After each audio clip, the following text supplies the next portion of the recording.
mobikisi nanga nasengi ngolu na yo kati na bomoi nanga nakangami na pasi yonde mosikoli nanga sembola loboko na yo olongola ngai na pasi ekimelo na ngai o Yesu kolo na bomoi nanga yonde yaya na ngai o Yesu kolo na bomoi nanga nasengi ngolu na yo kati na libota nanga. Je demande ta grâce dans ma famille. Nakangami, je suis bloqué. Na passi dans la souffrance. Yonde mosikoli. C'est toi qui es ma délivrance, Jésus. Oh nasengi, je demande ngolu na yo ta grâce kati na bomoi. Dans ma vie, je demande ta grâce. Alléluia. Nakangami na passi.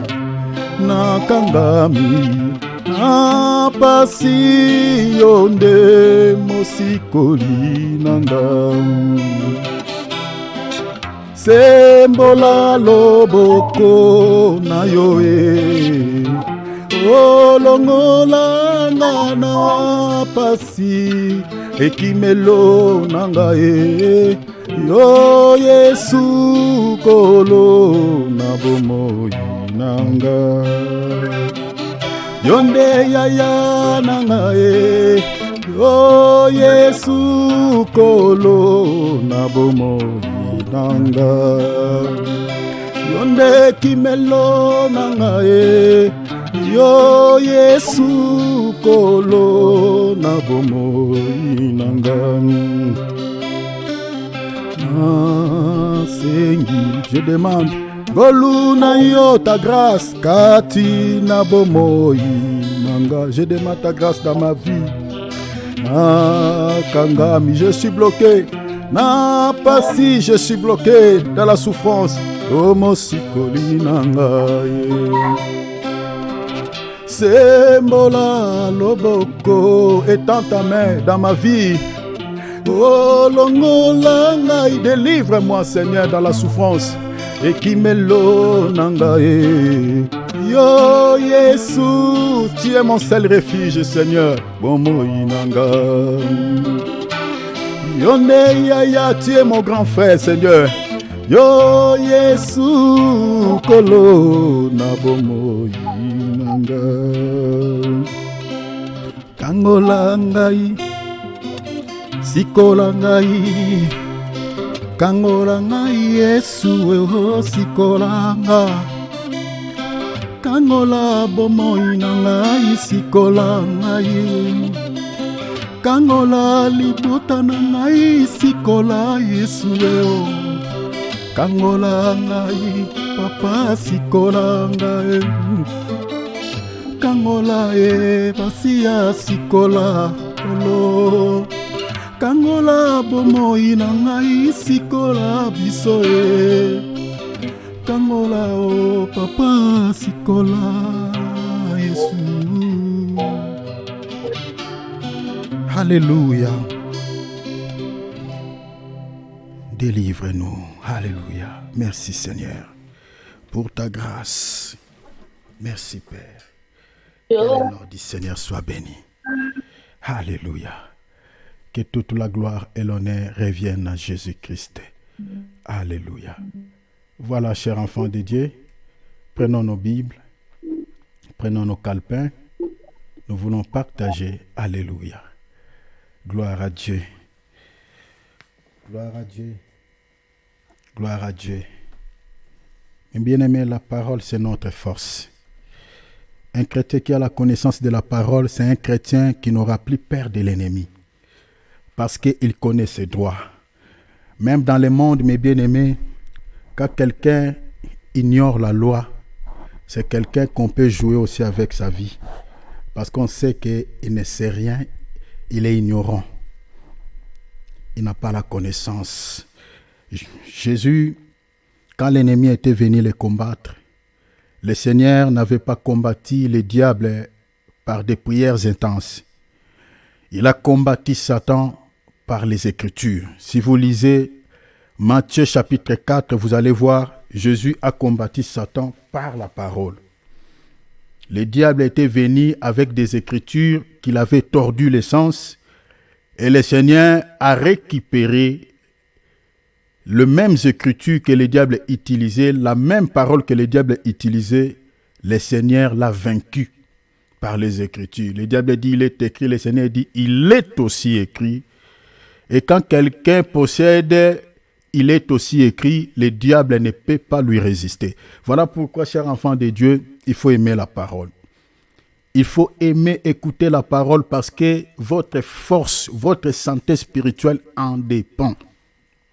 En dépend de la parole. Donc, on se donne beaucoup de la peine. Toute la journée, le bien-aimé Mardoché, là, quand je l'ai appelé, j'étais en train d'écrire. Je suis en train de chercher qu'est-ce que je vais partager. Je demande à Dieu. Et quand le Seigneur me donne quelque chose pour partager avec vous, mes bien-aimés, tout ce que moi je vous demande, prépare vos cœurs comme des assiettes pour être servis. Parce que c'est cette parole qui va vous donner la force, la bonne santé sur le plan spirituel. Comme la nourriture physique nous fortifie, la nourriture spirituelle aussi nous fortifie. Un chrétien qui est bien nourri spirituellement, c'est un chrétien qui aura d'équilibre sur le plan spirituel.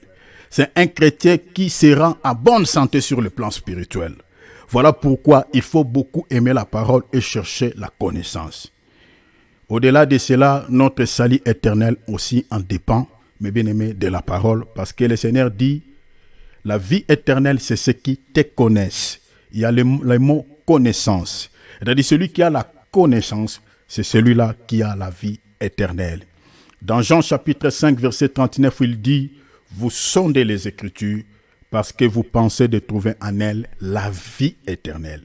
Or, c'est elle qui rend témoignage de moi. Ça, c'est la parole du Seigneur.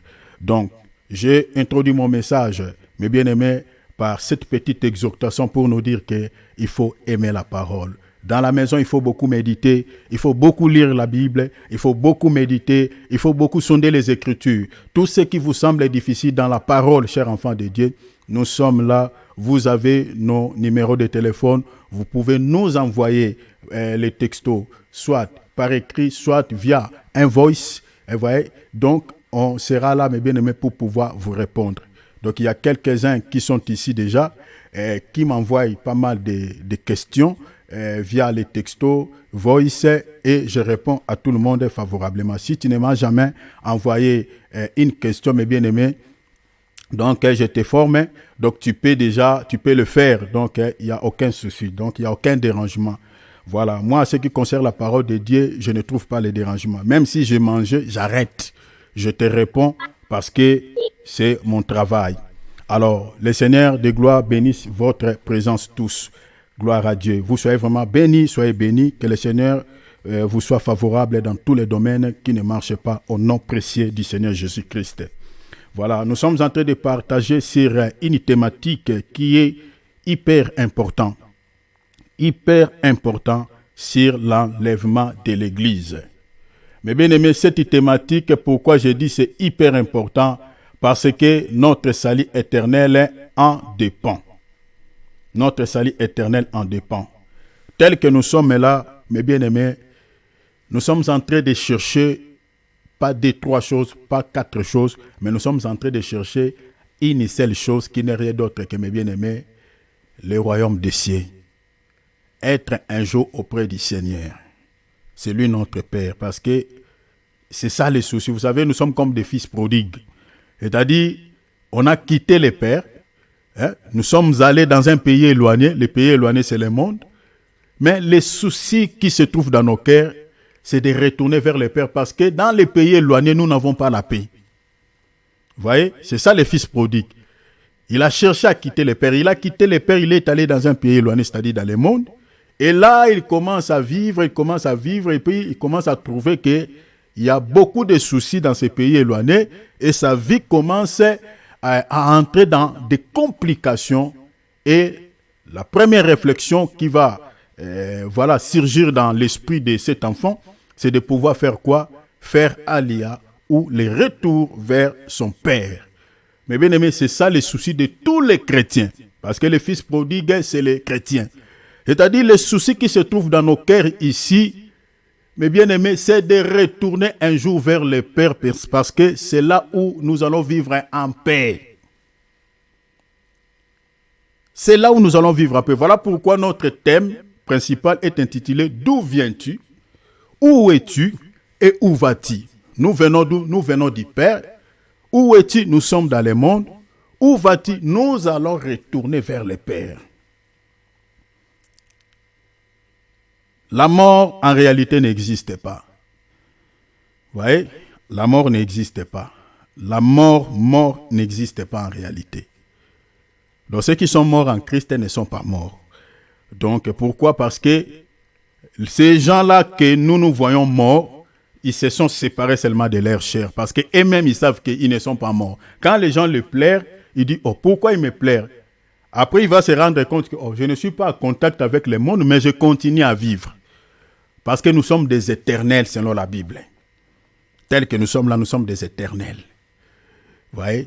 C'est pour cela que le Seigneur a dit, ne craignez pas celui qui tue la chair, mais craignez plutôt celui qui a la capacité de tuer le corps et l'âme.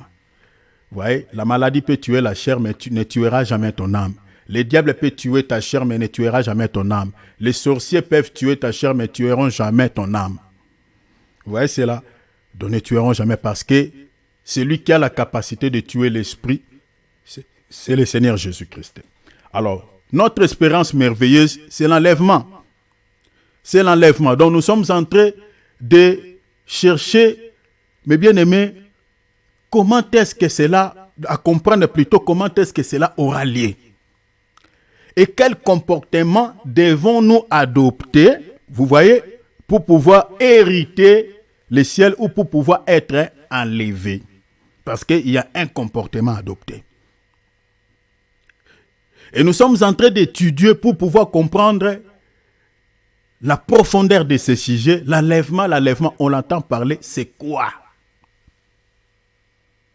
Nous avions expliqué en long et en large, mais bien aimé, tout au long de cet enseignement, c'est que c'est l'enlèvement. Et nous sommes en train de continuer de creuser pour comprendre ce que c'est l'enlèvement. Nous avions dit que l'enlèvement, c'est la disparition de tous les enfants de Dieu, de tous les chrétiens, mais bien aimés, vers le ciel. Ça va se passer de manière brusque. Et avant que cet événement ne puisse avoir lieu, le Seigneur nous a donné, il a relevé pas mal de signes dans les évangiles. Vous pouvez aussi regarder dans les épîtres, vous allez voir, il y a pas mal de signes que le Seigneur nous a donnés qui caractérisent, mes bien-aimés, cet événement. Nous avions expliqué que ce qui va se passer à l'enlèvement, mes bien-aimés, c'est-à-dire le but ou l'objectif de cet événement, c'est quoi? C'est pour que nous puissions aller dans les airs, rencontrer le Seigneur. Nous allons se rencontrer là-bas pour faire quoi? C'est pour que nous devenions, mes bien-aimés, définitivement l'épouse du Seigneur Jésus-Christ. Attention avec ces mots, c'est un langage allégorique. Pour que nous devenions l'épouse, la femme de Jésus. Mais, à part les mariages, il y a aussi pas mal de surprises que celui-ci va nous accorder. Parce que, au travers de cet événement, l'enlèvement déjà, ça sera pour nous épargner, comme j'avais dit, des tourments qui va être déversés sur cette terre. Parce que la présence de nous, les enfants de Dieu sur la terre, empêche beaucoup de choses. C'est-à-dire, vu le mal, vu la méchanceté qui se trouve dans notre génération, mes bien-aimés, une fois que l'Église sera enlevée, une fois que l'Église ou les chrétiens quitteront cette terre, ce qui va se passer après, ça sera, mes bien-aimés, le jugement. Les gens entendent, ah, la paix, la paix. Vous savez, moi, je suis beaucoup des informations. Je regarde tout ce qui se passe dans ce monde, mes bien-aimés. Je regarde avec les yeux physiques, mais je regarde aussi avec les yeux spirituels par rapport aux prophéties. Quand on regarde ce qui se passe entre la Russie et l'Amérique, entre la Russie et l'Europe, quand on regarde tout ce qui se passe en Afrique, et tu regardes ce qui se passe, vous allez entendre ces derniers temps, mes bien-aimés, si vous n'avez pas les cœurs, vous n'allez pas suivre ces informations. Parce qu'il y a toujours des menaces nucléaires. Poutine dit, si vous osez, donc j'ai une bombe ici, si je largue cela, ça peut disparaître un pays comme la France, ça peut toucher aussi les autres pays. Les autres là, j'ai une bombe nucléaire ici, si je largue, ça va faire... Donc, des grandes puissances sont en train de s'abattre. Vous savez, avant qu'il y ait, je crois, la Deuxième Guerre mondiale, si vous lisez l'histoire, tout avait commencé avec une guerre froide. C'est cette guerre froide qui avait donné naissance à la guerre, la guerre chaude. C'est cette guerre froide qui avait donné naissance à la guerre chaude. C'est-à-dire, regardez aujourd'hui ce qui se passe entre la Russie et l'Ukraine. Entre la Russie plutôt et l'Amérique. L'Amérique est en train de se cacher derrière les petits pays, derrière l'Ukraine. Donc, c'est-à-dire, de manière sournoise, il agit. C'est comme s'il ne fait rien. Mais ça va comme ça petit à petit et jusqu'à ce que ce qui est caché va maintenant sortir au vu aussi de tout le monde et c'est fini. Donc, tous les bombes nucléaires qui se trouvent dans des pays, prenons Corée du Nord, prenons certains pays, l'Amérique, il a aussi ses bases en Asie, en Afrique. Il a placé aussi des bombes nucléaires, 3, tout ça. Ça est là, la Russie également. Bientôt même, il a dit qu'il va aller placer encore d'autres histoires là-bas. Donc, quand on regarde tout ça, donc si tous ces pays-là manipulent ces histoires-là, ces bombes-là, mais bien aimé, la Terre n'existera plus. Ça va disparaître, on va perdre. Et même eux, nous tous, nous allons perdre la Terre. Alors, tout ça, mes bien-aimés, quand on regarde, mes bien-aimés, sur le plan prophétique, vous allez voir que cela est en train de nous amener dans un seul point de convergence. C'est-à-dire, la sortie de l'Antichrist, mes bien-aimés, se fera comme la douleur d'enfantement d'une femme. Vous savez, avant qu'une femme ne donne une naissance, mes bien-aimés, ça commence par des fortes douleurs. C'est ça ce que la Bible dit. C'est-à-dire, sa sortie se fera avec beaucoup de soucis. Donc, il y aura toujours des tensions, il y aura toujours beaucoup de choses. L'épidémie, pas l'épidémie, des pestes, des virus, des guerres, des djihadistes, des attentats, des tensions ça et là. Donc tout ça, c'est ça ce qui va provoquer la naissance de la bête. Parce que selon la prophétie de Daniel, chapitre 7, avant que celle-ci ne puisse faire sa sortie, la bête ne sorte de la mer, la Bible dit, la première des choses, ce qui s'était passé sur la mer, c'était quoi? C'était des agitations. La mer était agitée. Et les agitations là, c'est ça ce qui avait provoqué la sortie de la bête. Je suis dans Daniel 7. Or, les agitations là qui s'étaient passées sur la mer, que représente la mer? Apocalypse 15, 17, la mer représente les nations. La bête, c'est l'Antichrist. C'est-à-dire, avant sa sortie, il faut qu'il y ait des troubles dans le monde. C'est ça ce que nous sommes en train de voir. Voilà pourquoi nous sommes en train d'interpeller aux enfants de Dieu. Ce n'est plus le temps de se distraire. Parce que, selon la prophétie, les prophéties bibliques, si vous lisez par exemple 2 Thessaloniciens chapitre à partir du verset, je crois, du verset 7, vous allez voir que l'Écriture est en train de nous enseigner que quand vous verrez toutes ces choses, vous allez voir toutes ces choses-là, mes bien-aimés, l'Église va quitter la terre pour pouvoir partir dans les airs. Vous voyez? Donc, c'est-à-dire, quand l'Antichrist, celui-ci va faire son entrée, le Saint-Esprit, comme les tendants anciens, comme je vous avais enseigné ici, récupérera l'épouse du Seigneur, c'est-à-dire tous les chrétiens qui représentent la femme du Seigneur à travers le monde et quitteront la terre de manière en un clin d'œil, mais comme là, il frappe, c'est-à-dire, ça sera inaperçu à une vitesse, mais bien aimé, qu'on ne peut calculer. On quittera la terre dans les airs.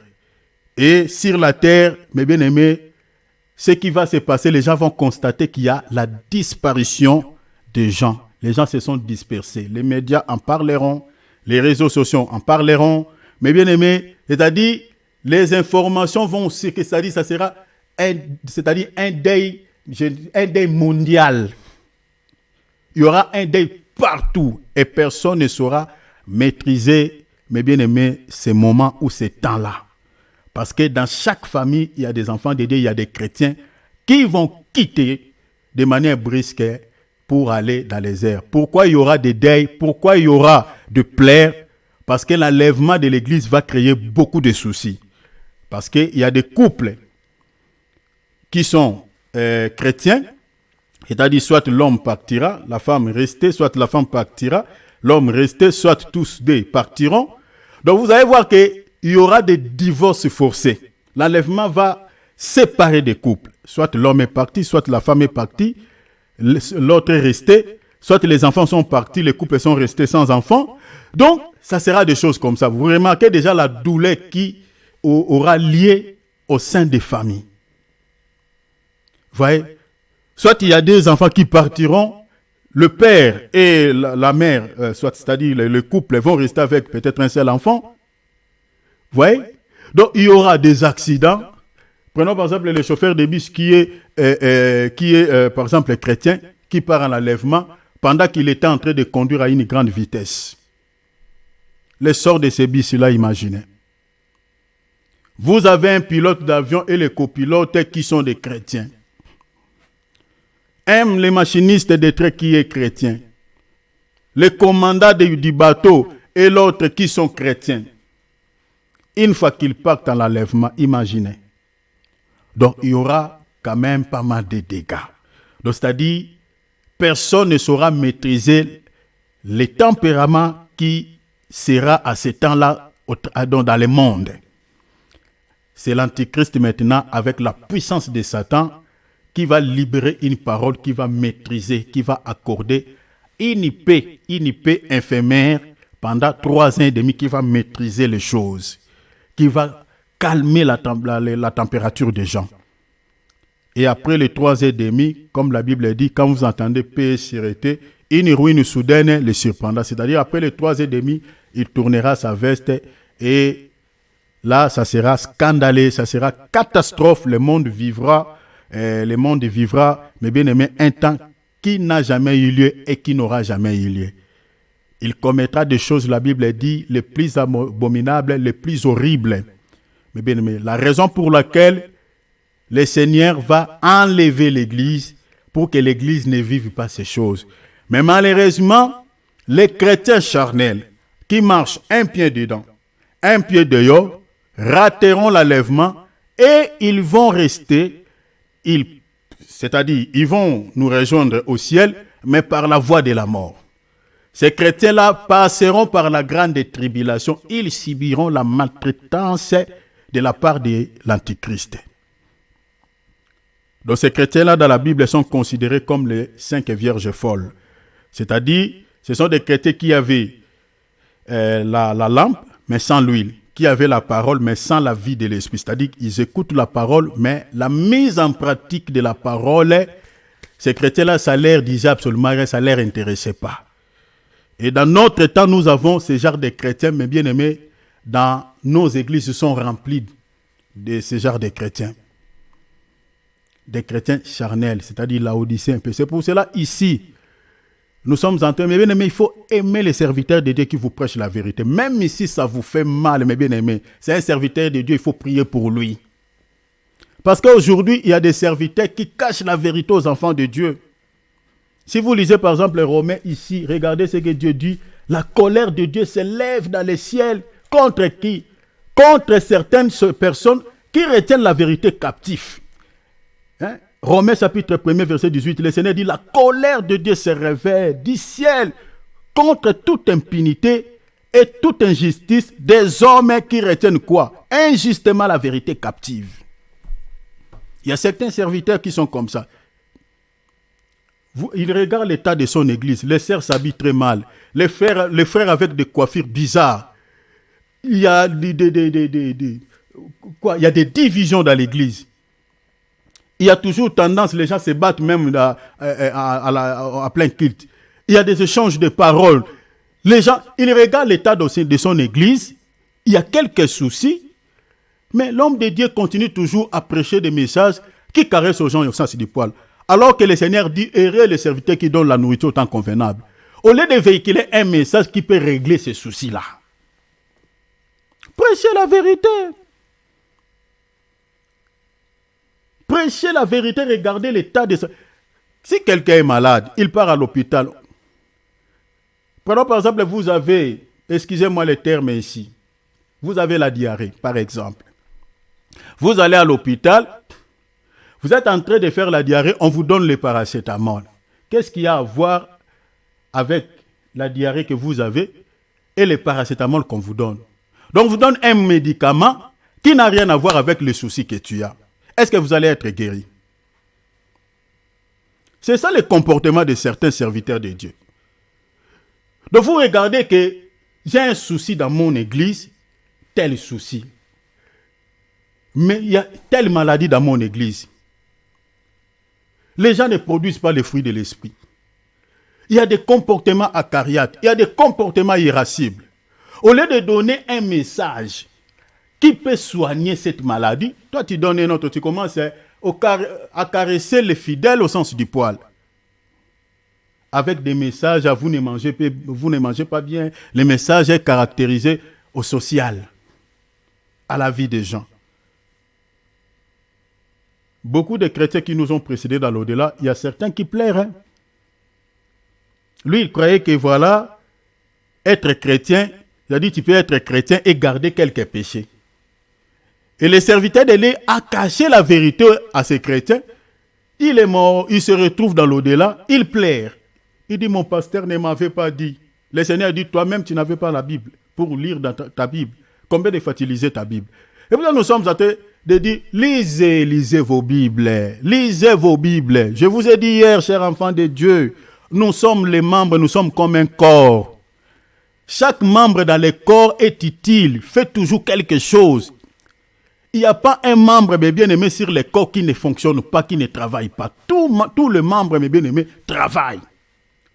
Alors, l'église, c'est comme ça. L'église, l'apôtre Paul dit, l'église est comme le corps.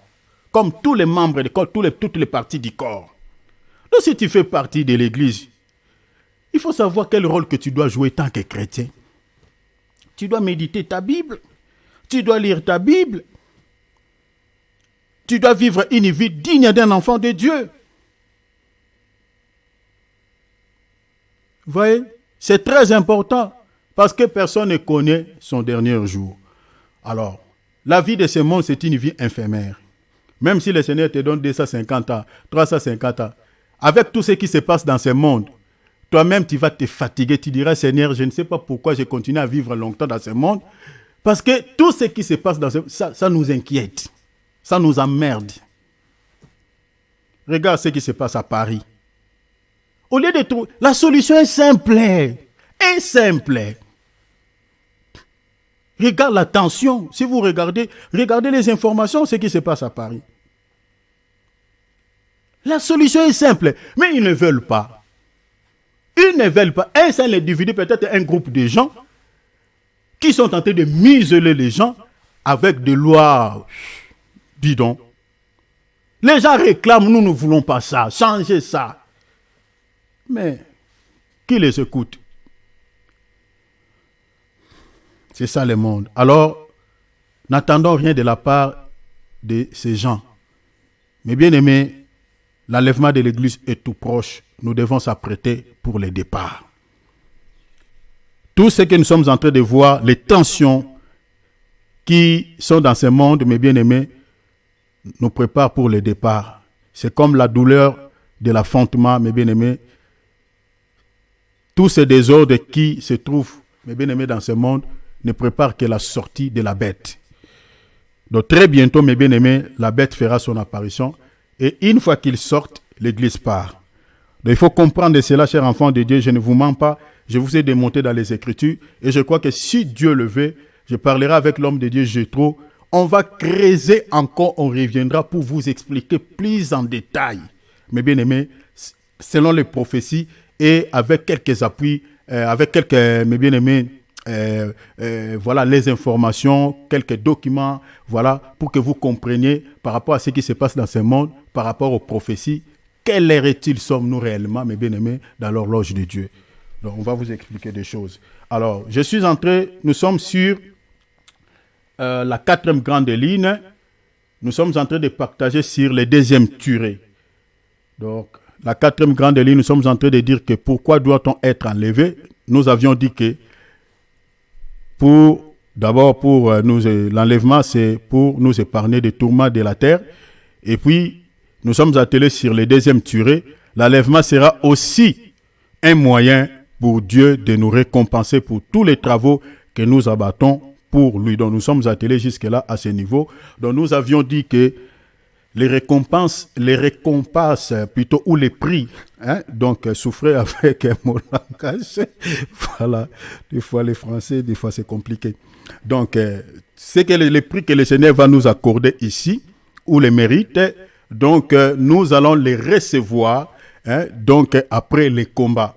Comme je vous avais démontré hier, donc Abraham, après avoir livré un combat, après avoir remporté la victoire, ainsi le Seigneur lui avait fait cette promesse de pouvoir les récompenser ou lui donner quelques prix, selon Genèse chapitre 15, verset 1er. Alors nous avions vu aussi que à la lumière des Écritures, l'apôtre Paul prend l'exemple des sportifs, des athlètes qui combattent, qui travaillent dur, qui se disciplinent dans beaucoup de choses, dans l'objectif de pouvoir remporter quoi? Obtenir la couronne, mais une couronne incorruptible. Donc ils se disciplinent, ils combattent, ils font beaucoup de discipline, ils font beaucoup de travail, ils travaillent beaucoup, donc ils s'abstiennent de beaucoup de choses pour recevoir cette couronne corruptible. L'apôtre Paul prend cet exemple, il dit, nous aussi nous devons faire la même chose, nous devons combattre et se discipliner de beaucoup de choses, mais pas pour remporter la couronne corruptible, mais la couronne incorruptible. Donc, le combat que nous menons, ce n'est pas le combat de la chair, mais c'est le combat de la foi. C'est-à-dire, il faut travailler votre vie chrétienne, il faut se discipliner de beaucoup de choses. Ne te laisse pas traîner, mes bien-aimés, dans certaines faiblesses, parce que le corps veut cette chose-là, le corps veut cette distraction, ton corps veut, voilà, je ne sais pas, ces péchés-là, voilà, tu dis, bon, j'ai tout abandonné, mais bon, cette faiblesse, en tout cas, que le Seigneur ait pitié de moi. Tu continues à demeurer dans ça? Non. Il faut travailler là-dessus. Il faut travailler. Vous savez, moi, j'ai toujours dit, le Seigneur ne tolère aucun péché. Même les péchés, les petits, le Seigneur ne tolère aucun péché. Donc, il n'y a pas un péché qui est justifiable devant Dieu. Donc, le péché reste péché. Vous savez, il y a quelqu'un qui était venu auprès du Seigneur, dans Luc, je crois, 19. Il dit, Seigneur, que dois-je faire pour hériter la vie éternelle? Le Seigneur lui dit, respectez tous les commandements de Dieu. Si tu obéis à tous ces commandements, la porte du ciel est ouverte pour toi. Il dit, Seigneur, je respecte tout. Je mets tout en pratique. Le Seigneur lui dit quoi? Il te manque une seule chose. Le Seigneur ne lui a pas dit 2 choses, 3 choses. Il dit une seule chose qui te manque. Donc si tu respectes la chose là, c'est fini, c'est bon. Donc, c'est-à-dire, vous comprenez que le ciel, ce n'est pas pour plusieurs raisons. Donc, il faut être correct avec Dieu. Il faut être sincère avec Dieu. Donc, ça ne dépend pas de ton effort, mais il faut demander toujours l'aide de Dieu. Que Seigneur, aidez-moi à vivre comme tu veux. Là, maintenant, c'est le Saint-Esprit lui-même qui va prendre le contrôle de ta vie. Lui-même qui va s'en charger. Il va enlever des désirs charnels qui est dans ton cœur. Il va enlever les distractions qui est dans ton esprit. Voilà. c'est comme ça que tu auras peut-être, tu verras un changement, un grand changement dans ta vie. Il faut aussi aimer la parole, il faut aimer la prière. Ce qui fait la force d'un chrétien, c'est seulement ces deux choses, la parole et la prière.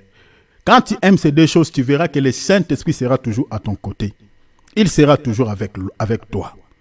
Donc, restez toujours fidèle à Dieu, aimez sa parole, créez toujours un temps de lire la Bible, même un verset par la journée. Vous voyez, la journée, lis même un passage de la Bible, même un livre, un chapitre plutôt. Vous voyez, prenez aussi le temps de prier. Et c'est cette vie-là qui va attirer la faveur de Dieu sur toi, qui va attirer la présence de Dieu sur ta vie. Alors, nous sommes en train de partager sur les récompenses. Donc, nous sommes en train de dire que Dieu va distribuer ces récompenses, c'est-à-dire dans la vie de tous les chrétiens. Mais, toutes ces récompenses que nous retrouvons dans la Bible, mes bien-aimés, il y en a tellement. Comme on avait vu hier, on avait vu ici qu'il y a plusieurs types de récompenses qu'on retrouve dans la Bible. Parmi lesquels on a vu, il y avait plusieurs types de couronnes. On avait lu ici des couronnes d'or, couronnes de vie, couronnes de justice, couronnes incorruptibles de gloire. Tout ça, ce sont des récompenses que le Seigneur va distribuer aux chrétiens. Mais nous avions expliqué que ces récompenses, Dieu, ça ne sera pas des récompenses physiques ou des couronnes matérielles ou corruptibles. Mais tout ça, ce n'est que des métaphores, mais en réalité, cela explique autre chose. Parce que selon la Bible, la couronne, comme l'apôtre Paul nous l'explique, ce n'est qu'un prix. 1 Corinthiens 9, 24. Ce n'est qu'un prix qu'on donne à quelqu'un. Mais quand on dit couronne de vie, comme on avait vu hier, ça veut dire que le prix que le Seigneur va accorder à un chrétien, le prix là, ça sera quoi? La vie éternelle. Or, quand on lit Jacques, il dit quoi? Ceux qui vont recevoir la couronne de vie, ce sont ces gens-là qui supportent patiemment quoi? Les épreuves, qui supportent les tribulations, qui sont prêts à mourir à cause du Seigneur. Ce sont ces gens-là que le Seigneur va accorder la couronne de vie, c'est-à-dire les chrétiens qui sont persécutés à travers le monde, qui sont tués à cause de l'évangile, à cause de leur foi. Donc la couronne de vie est réservée à ces genres de chrétiens. Parce qu'ils n'ont pas régné la foi jusqu'à la mort. Vous voyez? Ce sont des chrétiens là, c'est-à-dire le prix que le Seigneur réserve pour eux, c'est-à-dire c'est la vie éternelle. La couronne de justice, c'est aussi dans ce sens-là, c'est-à-dire le prix que nous allons recevoir auprès du Seigneur, c'est la justice de Dieu qui régnera ce jour-là quand on sera auprès de lui. Parce que dans ce monde, nous les chrétiens, tout ce que nous vivons, c'est quoi? C'est l'injustice. C'est l'injustice, comme je vous avais démontré hier. C'est l'injustice. Mais quand on sera enlevé, qu'est-ce que le Seigneur va nous offrir? C'est la justice. La justice de Dieu, mes bien-aimés, c'est une justice équitée. On ne connaîtra plus, mes bien-aimés, les injustices. Tous ces désordres, vous voyez, quand les gens s'élèvent, ça et là, les gens font des marches matin, midi, soir. C'est à cause de l'injustice. Et nous, les chrétiens, n'en parlons pas. Notre champ d'évangélisation est rétréci, mes bien-aimés, avec des lois bidons. Mais quand nous serons enlevés, le Seigneur nous offrira la couronne de justice, c'est-à-dire nous allons vivre une justice, mes bien-aimés, équitée. Donc toutes ces couronnes, mes bien-aimés, expliquent, donc ce sont des métaphores, des images qui en réalité expliquent tout ce que je suis en train de vous dire. En réalité, comme je vous avais dit, il n'y a pas aussi plusieurs couronnes. Il n'y en a pas plusieurs couronnes. Il n'y a qu'une seule couronne, mais c'est-à-dire à l'intérieur de cette couronne, on va retrouver toutes ces choses que j'ai citées, c'est-à-dire la vie, la justice, la gloire, l'honneur, la grâce, la bonté, la joie. Parce que le Seigneur, regardez, l'Église comme la femme du Seigneur, on ne mettra pas toutes ces couronnes sur la tête de la femme. Non. Si ce sont des couronnes matérielles, comment est-ce qu'on va les mettre ça sur la tête de la femme du Seigneur? On va seulement poser une seule couronne. Mais ça ne sera pas la couronne physique, mais la couronne là, cette couronne là, se résume en un seul nom, c'est-à-dire c'est la couronne royale. Pourquoi? Parce que l'Église est un sacerdoce royal. Je suis dans le livre de 1 Pierre, chapitre 2, verset 3, verset 9, si je ne m'abuse pas. Chapitre 2, verset 9. Nous sommes un sacerdoce royal. Vous comprenez? Donc la couronne qu'on va mettre sur nos têtes, ça sera cette couronne-là, la couronne royale. Regardez par exemple la vie du Seigneur Jésus-Christ. Pourquoi le Seigneur va nous récompenser par cette couronne? On ne mérite pas en réalité cette couronne, on ne mérite pas. Mais si le Seigneur va accorder une couronne à sa femme, parce qu'il y a un travail qui a été réalisé par les maris. Si vous lisez la Bible, mes bien-aimés, vous allez voir qu'en Israël, la femme n'a jamais été partie en guerre. C'était toujours les hommes. Ce n'est pas aujourd'hui dans nos pays où on voit les femmes aussi dans l'armée. Selon la loi de Dieu, une femme ne peut pas partir en guerre, non. C'est les hommes qui partiront en guerre. C'était les hommes. Lisez la Bible, vous allez voir ça. Donc, c'est ça la vérité biblique. Parce que le monde change beaucoup de choses. Hein. Vous savez, nos pays vraiment sont déjà avec des lois qui viennent tout droit de l'enfer. Comme la manière dont Dieu a fait les choses, c'est comme ça. La guerre s'était réservée, les services militaires s'étaient réservés aux hommes. C'est eux qui partaient en guerre. Cela veut dire quoi? L'Église comme l'épouse du Seigneur, c'est lui qui peut combattre pour sa femme, c'est le Seigneur. Donc nous sommes là tranquilles. Voilà pourquoi quand on prie ici, nous invoquons le nom de qui? Nous demandons l'aide à qui? À notre mari. Qu'il vienne nous secourir, qu'il vienne combattre pour nous. Et quand il attend la voix de sa femme, hey, chérie, je suis en train de périr, hey, Seigneur, sauve. Il intervient. Il vient à notre aide. Il nous secoue. Vous voyez? Alors, maintenant, aujourd'hui, si nous parlons de couronne, que le Seigneur va nous accorder la couronne, hein, Dieu va nous accorder la couronne, c'est parce qu'il y a un mari, parce que j'ai dit que vous ne pouvez pas obtenir ce prix ou la couronne si vous n'avez pas au préalable combattu. Selon tous les textes que je vous ai donnés ici. Je vous ai parlé l'histoire d'Abraham. Après le combat, le Seigneur lui a donné une récompense. Paul dit, vous ne pouvez pas obtenir, dans 1 Corinthiens chapitre 9, verset 27, vous descendez. Donc, si vous lisez tous ces passages, vous allez voir que vous ne pouvez pas, même 2 Timothée chapitre 4, verset 7 à 8, tous ces passages, ça parle, il faut d'abord combattre avant d'obtenir la couronne. Mais nous, maintenant, les couronnes que nous allons obtenir ou nous allons recevoir de la part de Dieu, parce que j'ai dit que tous ces couronnes que j'ai citées, donc hier j'avais cité, et aujourd'hui j'ai réitéré, tous ces couronnes-là se résument à un seul couronne, j'ai dit la couronne royale, que le Seigneur va nous accorder au ciel. Mais en réalité, quel est le combat que nous avons livré? En réalité, nous n'avons pas combattu. Le combat que nous menons ici, c'est un combat à différer. Il y a quelqu'un qui a déjà combattu pour nous. Donc, il a laissé l'ennemi dans un état très critique et nous, maintenant, on commence à jouer avec lui. C'est le Seigneur Jésus-Christ. Vous comprenez, cher enfant de Dieu? C'est lui notre époux. C'est lui qui était parti dans les champs de bataille. C'est lui qui était parti en guerre contre l'ennemi. C'était à la croix de Golgotha. C'est là où il a donné le chaos à l'ennemi. C'est pour cela, si vous lisez les textes comme Colossiens dit, il a livré, il a dépouillé les dominations, les autorités, il les a livrées en spectacle publiquement en triomphant d'elles par la croix. Je suis dans Colossiens, je crois, chapitre 2, verset 15. Les dominations et les autorités dont on parle là, ce sont des anges déchus, des esprits. Et ce sont des classes de démons très puissantes.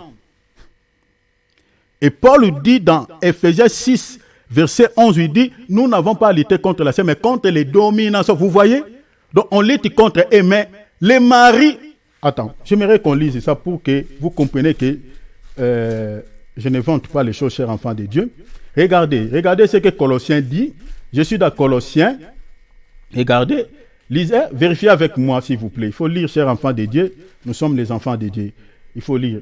La Bible dit, Colossiens 2, chapitre 2, verset 15. Il dit, il a dépouillé les dominations et les autorités. Vous voyez, ce sont des classes des démons.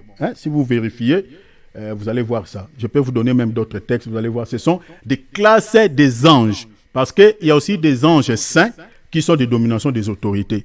Je crois qu'un jour, quand on parlera sur les différentes classes des anges, on vous expliquera toutes ces choses. Alors, ce sont des anges puissants, très puissants. Vous voyez, qui travaillent avec l'ennemi. Maintenant, le Seigneur, la Bible a dit, il a dépouillé les dominations et les autorités et les a livrés publiquement en spectacle à triompher d'elle par la croix. Donc, vous voyez que l'œuvre de la croix, c'était une guerre. C'était un combat que le Seigneur avait livré contre ces anges dessus, contre ces classes de démons. C'est-à-dire contre le diable lui-même et toute sa suite. Vous voyez, le but de ce combat, c'était quoi? Si vous lisez par exemple dans Éphésiens, vous allez voir que l'apôtre Paul dit, nous luttons aussi contre eux. Regardez Éphésiens chapitre 6, verset combien? On lit seulement un seul verset, verset 12. Car nous n'avons pas à lutter contre la chair et le sang, mais contre les dominations, contre les autorités. Vous voyez? Mais à la croix, Jésus-Christ les avait vaincus. Il avait dépouillé leur puissance. Il les avait combattus, battus à la croix. Mais aujourd'hui, nous combattons contre eux. Donc vous comprenez que le combat que nous sommes en train de livrer contre ces classes de démons, c'est un combat en différé. Le Seigneur a déjà conclu l'histoire. Il a déjà fermé l'histoire. Vous voyez?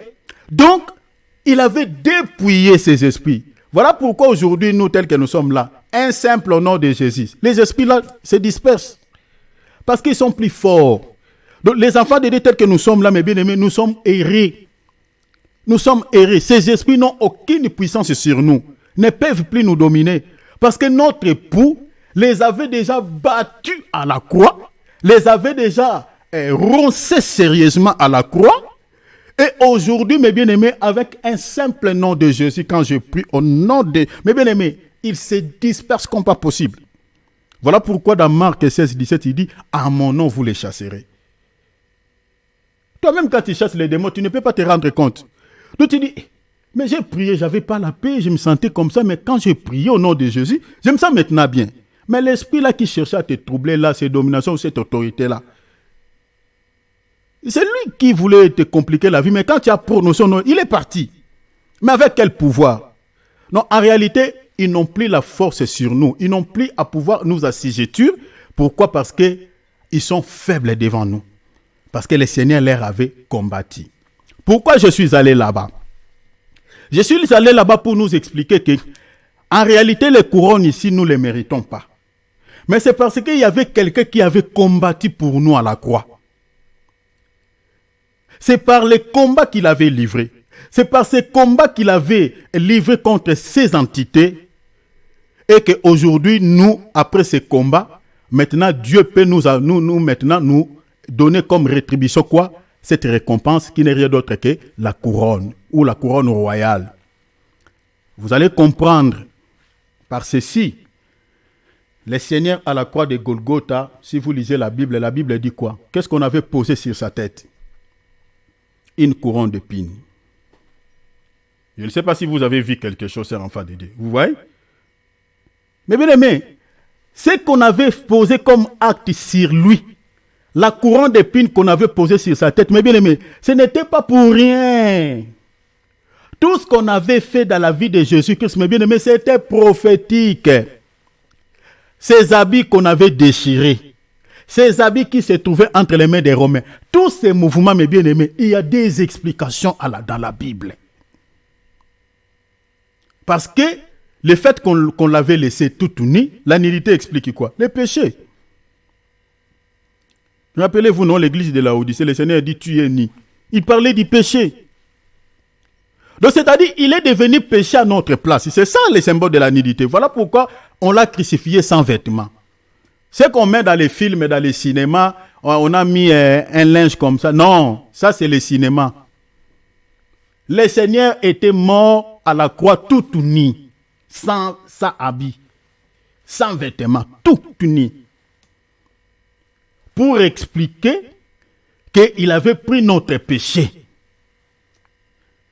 Ces vêtements qui se trouvaient entre les mains des Romains, les Romains représentent nous les nations. C'est-à-dire nous qui étions dans les péchés, on était sans habit, il a pris ces vêtements, il nous a donné. Nous nous sommes habillés, lui il est resté mis à notre place. C'est ça ce mouvement-là qui explique. Donc c'est-à-dire quand Dieu nous regarde, il ne nous regarde plus avec les péchés, mais il nous regarde, nous sommes habillés. Vous voyez cela? Rappelez-vous dans les jardins d'Éden, Adam après avoir péché, il est resté nu, il dit, oh, il s'est découvert, ils étaient nus. Ils ont cherché à pouvoir confectionner des vêtements pour pouvoir couvrir leur nudité, mais malheureusement pour eux, les vêtements qu'ils avaient confectionnés, c'était avec des feuilles. Les feuilles, lorsqu'ils prennent la chaleur du soleil, ça sèche. Donc vous allez redevenir toujours nus. C'est pour ça que la Bible dit, notre justice est comme un vêtement souillé devant Dieu, comme des feuilles fétries. C'est ça ce qu'Adam avait fait dans les jardins d'Éden. Mais maintenant, Dieu lui-même, il va tuer un animal. Cet animal-là, c'était un agneau. Il va enlever sa peau pour pouvoir confectionner un habit et puis il va revêtir l'homme et sa femme. Or, pour enlever l'habit d'un animal, il faut que la mort de l'animal soit constatée. Or, l'animal qui était mort pour nous, qui avait enlevé sa peau, que j'explique ses habits, c'était Jésus. Parce que c'est lui l'agneau de Dieu. Vous comprenez? C'est lui l'agneau. Jean-Baptiste dit, voici l'agneau de Dieu qui ôte le péché du monde. Donc, c'est-à-dire, il a enlevé sa peau par sa mort. On l'a déshabillé pour pouvoir revêtir Adam et Ève que j'explique moi et toi. Vous voyez ce mouvement? Mais cela ne s'arrête pas là. On va encore poser sur sa tête quoi? La couronne d'épines. Mais il faut se demander pourquoi on avait posé sur sa tête la couronne d'épines. Et quand on a posé cette couronne d'épines, on commence à l'insulter. Oh roi des Juifs, toi qui faisais des miracles, roi des Juifs. Ah voilà, tu as une couronne sur ta tête, mais la couronne d'épines, les épines faisaient mal sur sa tête. Pourquoi on avait posé sur sa tête la couronne d'épines? Suivez-moi ici très bien. Il y a quelque chose qui se cache. Si vous regardez comme je vous ai dit tout à l'heure, la couronne selon la Bible parle du prix. C'est-à-dire la couronne est un prix. Un mérite. Si vous regardez maintenant la notion des épines dans la Bible, qu'elles représentent les épines? Dans la Bible, les épines représentent la malédiction. Donc, dans un autre langage, le fait qu'il avait porté sur sa tête la couronne d'épines, donc, il était en train de payer le prix d'une malédiction quelconque. Vous avez vu ça, cher enfant de Dieu? Donc, le prix de la malédiction qu'il payait à la croix, cette malédiction-là, c'était quelle malédiction? C'était la malédiction ici du péché d'Adam. Vous comprenez? Ici du péché d'Adam. Et la malédiction ici de la loi de Moïse. Ici, je suis dans Genèse chapitre 3, verset 17. Vous voyez? Genèse 3, verset 17. Et puis, je suis dans Hébreux chapitre 6, verset 7 à 8. Vous comprenez? La malédiction là, vous pouvez ajouter aussi ces passages de Galates 3, 13. Donc c'était la malédiction ici du péché. Lisez ces passages que je vous ai donnés, vous allez voir ça. Je gagne le temps, voilà pourquoi je ne veux pas que nous puissions lire pour gagner du temps. Donc, le Seigneur a dit ceci à Adam, après avoir péché, il dit, le sol sera maudit à cause de toi, et il va te produire des épines. Le sol produira des épines. C'était à cause de quoi? À cause du péché. La malédiction là, c'était le péché. Si vous lisez Hébreu, on dit la même chose. Donc la terre a été maudite. C'est-à-dire cette malédiction est considérée, selon cette écriture, comme étant des épines. Vous voyez? Or, le péché que nous naissons avec, c'est le péché qu'on appelle le péché d'Adam, le péché originaire. On naît avec ces péchés. Maintenant, le Seigneur Jésus-Christ, par sa mort, il avait déjà payé le prix de cette malédiction, de ces péchés-là, à la croix. Vous voyez cela? Donc, une fois que tu acceptes Jésus-Christ comme ton Seigneur et Sauveur, Le fait qu'il avait déjà payé les prix pour ses épines, donc c'est-à-dire cette malédiction de ses péchés, directement ces péchés, Dieu efface ces péchés dans ta vie. Donc le fait que tu crois en Jésus, le fait que tu l'acceptes dans ta vie, ces péchés adamiques est effacé. Et il y a aussi les péchés de la loi de Moïse. Parce que la loi ne pouvait pas nous racheter. La loi ne pouvait pas nous sauver. Et le Seigneur, apportant la couronne des épines à la croix, nous a aussi racheté de la malédiction de la loi. J'aimerais lire même quand même cette écriture.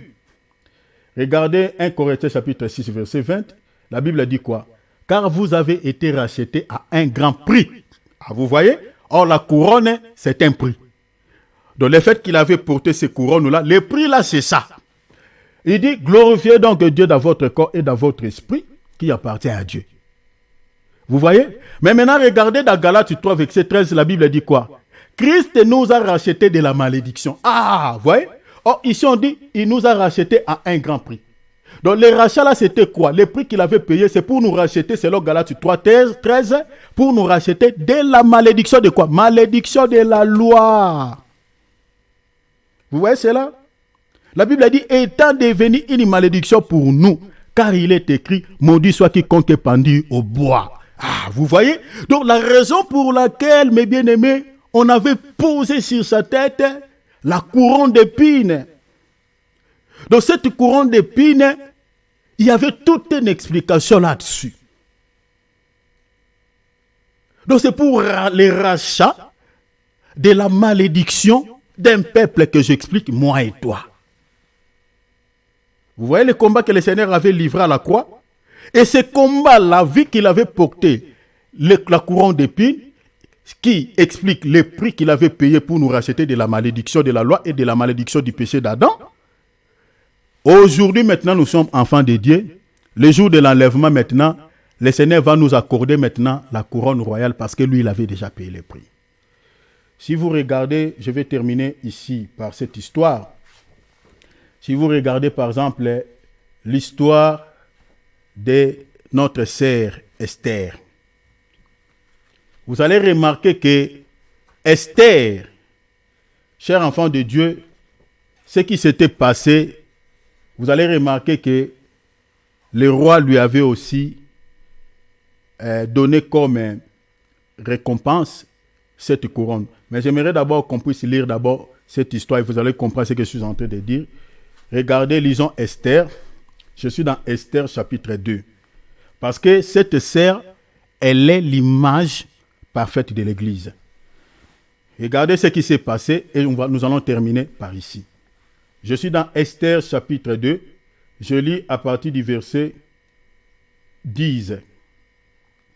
Esther ne fit pas connaître ni son peuple ni sa naissance, car Mardochée lui avait défendu d'en parler. Verset 11. Et chaque jour, Mardochée allait et venait devant la cour de la maison des femmes, parce qu'il y avait plusieurs femmes, parce que le roi voulait choisir parmi toutes ces femmes, une seule femme qui va remplacer la femme que le roi avait chassée, la reine Vasti. Parce que le roi avait chassé cette femme à cause de l'impolitesse. Alors le roi, on avait rassemblé plusieurs femmes vierges. Maintenant, ces femmes-là, le roi devait choisir parmi elles une seule femme. Alors Esther aussi faisait partie de ces femmes. Maintenant, son oncle venait toujours la rendre visite là où se trouvaient les femmes dans cette maison, pour savoir si elles se portent bien. Maintenant, regardez ici dans le verset 12, on dit, chaque jeune fille allait à son tour vers le roi Aziris, après avoir employé 12 mois, retenez mes bien-aimés ce chiffre, après avoir employé 12 mois à s'acquitter de ce qui était prescrit aux femmes. Pendant ce temps, elles prenaient soin de leur toilette, 6 mois avec de l'huile de myrrhe et 6 mois avec des aromates, des parfums, en usage parmi les femmes. Donc, on leur avait donné tout ce qui était comme besoin des femmes pour pouvoir appliquer cela, utiliser cela pendant 12 mois. Je vais vous expliquer cela dans la révélation. Cela explique quoi, mes bien-aimés, dans notre temps. Parce que ce que nous sommes en train de lire littéralement, ça cache quelque chose sur les plans spirituels par rapport à nous, l'Église. Maintenant, après avoir ces femmes, ils ont appliqué tout ce qu'on leur avait donné, comme qui était besoin des aromates, des parfums, tout ça en usage des femmes. Après avoir utilisé cela pendant 12 mois, ces femmes-là devaient maintenant passer l'une après l'autre devant les rois. Et celle qui va toucher le cœur du roi, le roi maintenant la choisira pour devenir la reine. Maintenant, les femmes faisaient les tours devant le roi. Mais maintenant, quand la tour de la reine Esther est arrivée, vous allez remarquer que la Bible dit ici, je suis dans le verset 16, la Bible dit « Et Esther fut conduite auprès du roi Aziris dans sa maison royale le 10e mois, il y a un pourquoi, qui est le mois de Tébet, ça c'est selon les calendriers juifs, la 7e année de son règne. » Regardez le verset 17. « Le roi aima Esther plus que toutes les autres femmes, et elle obtint grâce et faveur. » Retenez ça, grâce et faveur devant lui, plus que toutes les autres jeunes filles. Regardez la suite. Il mit la couronne royale sur sa tête. Ah, vous voyez? Le roi mit la couronne royale sur sa tête et la fit reine à la place de Vasti. 18. Le roi donna un grand festin à tous ses princes et à ses serviteurs, un festin à l'honneur de qui? À l'honneur d'Esther. Et il accorda du repos aux provinces et fit des présents avec une libéralité royale. Mais bien aimés, ce que nous venons de lire, ce sont des choses qui vont se passer, mes bien aimés, après l'enlèvement. Ici, Esther, avant de pouvoir accéder au palais du roi, Esther était restée entre les mains d'un serviteur du roi, un eunuque du roi, qui s'appelait du nom, il s'appelait, si vous voulez le nom, je vous donne son nom, s'appelait Egaï, je lis son nom ici, il s'appelait, voilà, le nom de ce serviteur, c'était quelqu'un qui aimait beaucoup la reine Esther, il l'aimait tellement. Donc, c'est ce monsieur, voilà, elle s'appelait Egaï, vous pouvez voir ça dans les versets 15, Esther chapitre 2, s'appelait Egaï. Et ce serviteur était un eunuque, il aimait tellement Esther. Et c'est lui qui avait pris les soins de la sœur Esther. C'était pendant 12 mois. Qu'est-ce que ce chiffre peut nous expliquer, mes bien-aimés, dans la révélation par rapport à nous, l'Église? Parce qu'il remplaçait Esther ici, mes bien-aimés, comme étant l'image de l'Église. Parce que Esther est une femme. Or, l'Église est une femme. L'Église, c'est l'épouse du Seigneur. Mais, avant que Esther, que j'explique l'image de l'Église, ne puisse accéder dans le palais royal, que j'explique l'image du ciel, il y a quelqu'un qui avait pris soin d'elle. Ce monsieur que j'ai cité son nom ici, qui s'appelait Egaï. Et ce monsieur-là a pris soin de la reine Esther pendant combien de temps? 12 mois, cher enfant de Dieu, 12 mois. Ces chiffres nous expliquent quoi par rapport à notre temps? Vous savez que les 12 mois comptaient combien d'années? Une seule année. Les 12 mois comptaient une seule année. Or, si vous lisez la Bible, il y a quelqu'un qui était venu annoncer une année de grâce. Vous voyez cela? Je suis dans Luc chapitre 4, verset 19. Donc, en réalité, Jésus est venu annoncer 12 mois de grâce. Mais pourquoi 12 mois de grâce ou une année de grâce? Attention avec ces chiffres, ces langages. C'est un langage allégorique. Une année de grâce ou les 12 mois de grâce, ce n'est pas les mois que nous utilisons ici. En fait, c'est une dispensation qui commence à la croix de Golgotha et qui va s'achever à l'enlèvement de l'Église. Donc, c'est-à-dire, ces temps-là, c'est ça ce qui est considéré comme étant l'année de grâce. Ce qui avait accordé cette année, c'est le Seigneur. C'est lui le roi des rois. C'est lui le véritable roi Aziris, qui a accordé un temps pour que Egaï, que j'explique les serviteurs du roi, aujourd'hui c'est l'image des serviteurs de Dieu, pour pouvoir prendre soin de la femme que j'explique l'église telle que vous êtes là, chers enfants de Dieu. Donc les serviteurs de Dieu sont mandatés par le roi Asiris que j'explique Jésus, pouvoir faire quoi? Donner des aromates, donner des parfums, en usage parmi, c'est-à-dire pour les femmes, afin que la femme du Seigneur devienne belle. La femme du Seigneur puisse dégager l'odeur de bons parfums, puisse devenir jolie, puisse devenir charmante, puisse devenir très, très, très belle. Et quand on va la conduire auprès du roi, que le roi ne discute pas. Que le roi ne dise pas que Égaï, tu n'as pas bien pris soin de ma femme.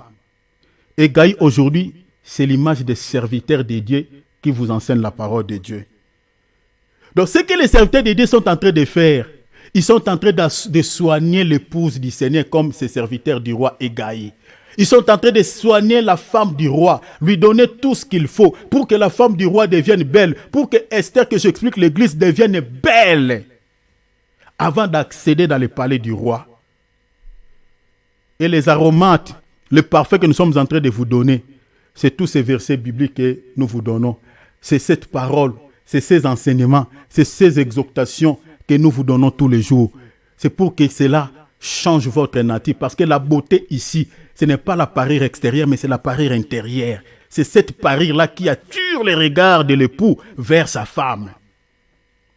C'est la parure intérieure. Je suis dans 1 Pierre chapitre 3. Lisez à partir du premier verset, vous descendez. La parure de l'âme, la parure intérieure, la beauté intérieure. C'est cette parole qui manifeste cette beauté. Donc un chrétien qui applique bien cette parole, qui la met en pratique, cette chrétienne-là, aux yeux de Dieu, elle est la reine Esther. Elle dégage une beauté qui est en train de couler même les larmes aux yeux de son époux. Il dit non, ma femme, tu es trop belle. La beauté intérieure. Mais nous sommes en train de soigner.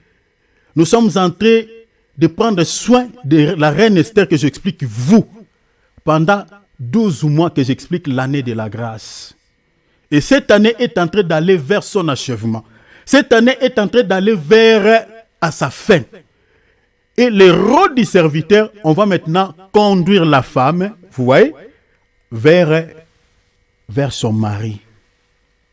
Mais quand la femme sera conduite vers le mari, ces mouvements-là qu'on avait ramené Esther vers le roi, ces mouvements-là, c'est ça ce qu'on appelle l'enlèvement. L'enlèvement. Quand on va rencontrer le mari, c'est que le mari va nous donner comme récompense. Parce que le mari, avant de nous donner cette récompense, il faut que notre beauté, la beauté, puisse attirer le cœur du roi. Parce qu'il y avait plusieurs femmes qui étaient passées devant Esther. Vous savez bien qu'il y a l'Israël qui était passé devant nous. Mais l'Israël aujourd'hui a été comme la reine Vastique, a été chassée du Seigneur. Le Seigneur aujourd'hui a tourné les regards vers les autres femmes que j'explique, nous les nations. Mais parmi les nations, il y a une femme qui sera choisie comme la reine Esther. La femme qui va manifester une beauté qui va toucher le cœur du roi. Et cette beauté-là, c'est la parure intérieure. C'est-à-dire cette femme-là qui va appliquer réellement, qui va mettre réellement la parole de Dieu en pratique, qui va marcher dans la crainte du nom du Seigneur, qui va aimer sa parole, qui va la méditer nuit et jour pendant cette année de grâce. Et cette femme-là, quand on les transportera vers l'époux, vers le Seigneur, elle aura comme récompense la couronne royale. C'est-à-dire, le Seigneur va te considérer comme la reine. Voilà pourquoi l'homme de Dieu, Jétro, il avait dit, tu seras toujours à côté du Seigneur. Vous voyez ici, le Seigneur va récompenser, donner la récompense à sa femme comme la couronne royale. C'est-à-dire, la femme va régner au même titre que son mari. Vous voyez cela? Ah, mais bien aimé, le ciel, il ne faut jamais rater le ciel. Imaginez ces choses. C'est-à-dire, les anges seront nos serviteurs. Parce que ici, mes bien-aimés, nous l'église, nous avons plus de la valeur aux yeux de Dieu, plus que les anges. Donc ce jour-là, les anges seront à notre service. À notre service. Vous voyez? Parce que nous allons être au même titre que notre époux. Nous allons s'asseoir à son côté. Comme l'homme de Dieu avait dit, on sera toujours auprès de lui. Et après les récompenses, ainsi l'homme va organiser ce qu'on appelle les festins. Les festins des noces, la fête. Vous voyez? Et là maintenant, ça sera à boire et à manger et va accorder les repos. Donc vous comprenez que la festin des noces ne va pas précéder les récompenses. Donc le Seigneur va d'abord nous donner les récompenses. Ensuite, il y aura la festin des noces. Voilà pourquoi après cette grande ligne, on va parler sur la célébration des noces. Mais bien aimé, il y a de l'intérêt de pouvoir s'attacher à Jésus. Parce qu'il y a de merveilleuses promesses. Il y a des récompenses. Il y aura un festin. Il y aura les repos. Le Seigneur, il y aura beaucoup de surprises agréables au ciel ce jour-là. Mais pendant que nous sommes ici sur la terre, nous sommes en train de prendre soin de la femme du Seigneur qui est vous. C'est-à-dire, nous sommes en train de vous dire, mettez en pratique la parole de Dieu. Aimez la parole. Le monde, surtout les temps auxquels nous vivons, il y a tellement de distractions. Tellement. Les soucis de la vie, n'en parlons pas. Vous savez que les soucis de la vie est considéré aussi comme des épines. Ça étouffe la parole de Dieu. Quand vous avez tellement de soucis, les soucis de la vie, les soucis de tout ce qui nous entoure, nous environne, toutes ces inquiétudes, ça crée ce qu'on appelle les épines dans les cœurs et ça étouffe la parole de Dieu. Ça peut créer aussi ce qu'on appelle les sommeils spirituels dans votre santé spirituelle. Et pour cela, il faut toujours surmonter. Surmonter. Même si ça vous fait mal, plie tes genoux, prie le Seigneur. Prie le Seigneur. N'enlève pas la foi. N'abandonne pas la parole. N'abandonne jamais la prière. Parce que après toutes ces souffrances que nous sommes en train d'endurer, chers enfants de Dieu, une fois que l'enlèvement aura lieu, alléluia, mes bien-aimés, c'est fini. C'est fini, c'est fini. C'est fini. On sera dans la gloire, on sera dans la félicité. Nous allons maintenant être à côté de notre cher époux.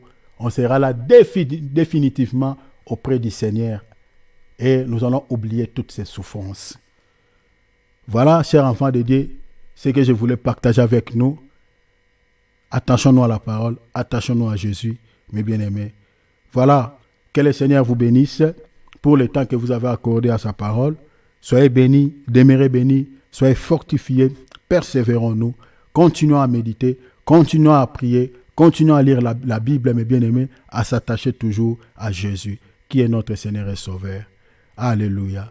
Nous arrivons à la fin de notre temps de partage. Acclamons le Seigneur, acclamons le Seigneur.